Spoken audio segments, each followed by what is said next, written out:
انسان کو قبر میں رکھا جاتا ہے تو اس کے سارے اعمال آ جاتے ہیں، نماز ہے، روزہ ہے، زکوٰۃ ہے، حج ہے، نماز فجر کا بھی الگ ذکر آیا ہے۔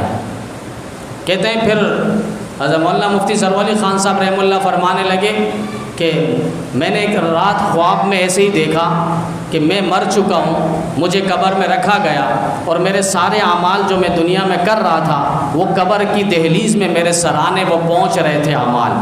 میں قرآن کا درس دیتا تھا، قرآن بھی میرے سامنے پہنچا، سرانے پر پہنچا، نماز بھی، زکوٰۃ بھی، حج بھی، روزہ بھی اور نماز فجر بھی۔ جب منکر نکیر آئے مجھ سے سوالات کے لیے مجھے بٹھایا تو وہ نماز فجر جو ہے خوبصورت نوجوان کی شکل میں تھا، وہ آگے بڑھا اور میری طرف سے سارے جوابات دیے۔ تو میں نے اس سے پوچھا بھئی آپ کون ہو؟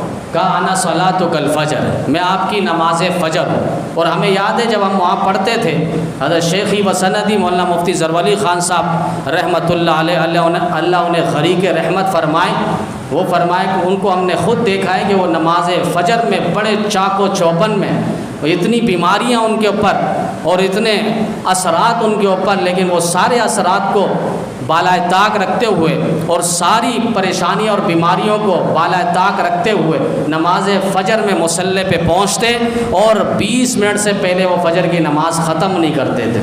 بڑی بڑی صورتیں اور رکوع وہ شروع کرتے تھے نماز فجر میں، اور اس کے بعد ان کا بیان دل پذیر ہوا کرتا تھا۔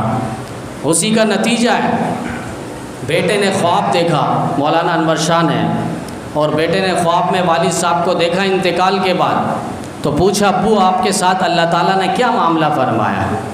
بیٹا بھی زندہ ہے، ان سے آپ پوچھ سکتے ہیں۔ انہوں نے بتلایا کہ میں نے والد صاحب سے پوچھا ابو اللہ نے آپ کے ساتھ کیا معاملہ کیا؟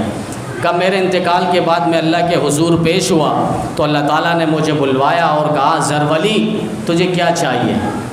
تو میں نے کہا اللہ جو بھی آپ دے دیں بس اسی پر خوش ہوں۔ اللہ نے کہا اچھا دنیا میں تم قرآن کا ترجمہ اور تفسیر لوگوں کو پڑھایا کرتے تھے، لہٰذا یہاں پر آج جنت پہ جاؤ اور فرشتوں کو قرآن کریم کی تفسیر پڑھاؤ۔